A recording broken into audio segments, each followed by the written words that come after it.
Ladder anxiety describes a feeling of dread towards playing ranked game modes, usually from a fear of losing rating, and it's something that I and many other Tetris players have experienced. I want to first stress that it's completely fine to not want to play ranked game modes, but I think not doing so because of ladder anxiety is kind of a shame.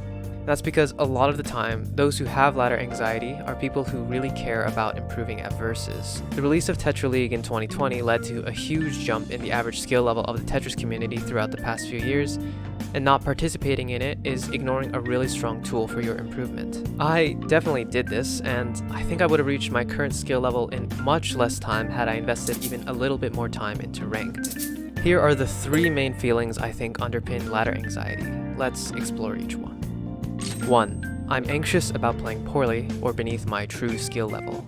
Let's clarify something about TL. As a ranked matchmaking system, its goal first and foremost is to help players find close and competitive matches. If Tetra League is doing its job, you should win and lose about 50% of your games in the long term. From match to match though, this might not be true. You have good days and bad days, and the anxiety of playing poorly acknowledges this. Your skill can fluctuate randomly based on things completely unrelated to the game, so you only want to play at your absolute best. But your absolute best is not your true skill level, as I think a lot of players might think. I know I did. It'll fall somewhere in the middle of your absolute best and your absolute worst, but it's kind of hard to trust in the moment. A string of losses on a bad day makes us feel like we've degraded in skill. A string of wins on a good day leading to a huge gain in TR makes us feel like we deserve to be higher than we are, which makes the inevitable regression to the mean when we match into stronger players feel even worse. Streaks, both winning and losing, are a natural occurrence in a random system. This is inherently unintuitive to our brains, so it's important to view our progress in the aggregate and do our best to disregard individual match results. You can view your TR over time on Tenchi's Tetrio stats site linked below, or I've seen people meticulously chart out every game they play and TR fluctuation into a spreadsheet. Either way, what I'm trying to get at is that it's not your TR from day to day that matters, it's your average TR across months of playing. In the long run, TR is actually a pretty good measurement of your skill against the field. Which brings us into our next problem. 2. I'm anxious about being compared to others. It feels bad to have your skill boil down to a single number in TR, and to have that number slowly lag behind your friends and rivals. I'm sure you've heard the advice to avoid comparing yourself to others, but it sure is hard to actually follow. It's undeniable that having a rival and setting a goal to be better than them is a great way to grow, but at the end of the day, their improvement is something you can't control unless you sabotage them or something. It's important then to also have goals that are completely within your control.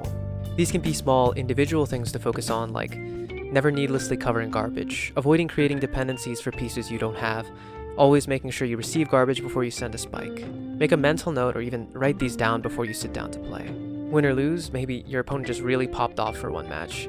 These are things that are totally within your control to achieve. I'm also sure you've also probably heard the whole SMART goal thing too. Those are good, just look them up and do them. And again, it's important to look long term. TR only describes how likely one player is to beat another. It doesn't describe different dimensions of Tetris skill. Your rival improving in certain skills might give initial spikes in TR, but they might need to catch up in others later down the road. Improvement curves are not straight lines, and no 2 people improve at the same rate. All you can do is focus on yourself and keep playing. But that brings us to our final point. 3. It is stressful to compete. A lot of people get burnt out from TL. It feels like you're putting so much on the line every time you queue up, and ultimately, losing always feels worse than winning feels good. I don't really have a good, quick tip to deal with this. I think this stems from the fact that a lot of players find a sense of identity and efficacy from being good at Tetris. As a niche game, it's going to be pretty hard to find someone in your day-to-day life that's better than you if you put any amount of effort into improving. And there's a pride in that. So when a number representing your skill, this thing you put so much time and effort towards, is fluttering up and down, especially when you get to the high ranks where each loss sets you back 5 wins, it can be a lot to handle if that's the only thing you have to grab onto. I think multiplayer games are a really good way to explore being really passionate and competitive, to strive towards being the best.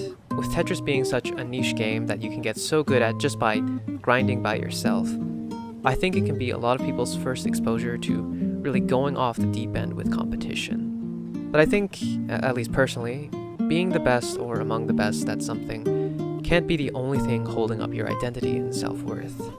It's important to find other hobbies, other people you can identify with to come back and engage with Tetris in a healthy way. This topic is something that I think deserves its own video, but I'll just leave it at that for now. At the end of the day, we're playing the game to have fun. It's supposed to be fun. As for me, I did have a stint where I tried to play more TL. I got my rank back, and I haven't really played too much since. I'm working a 9 to 5 now, so I play a lot more single-player Tetris now in meetings, and I have other hobbies that I want to dedicate time towards. More than competition, I think I enjoy creating more than anything, and that includes these videos. So I hope you'll stick around. So yeah, make sure to practice.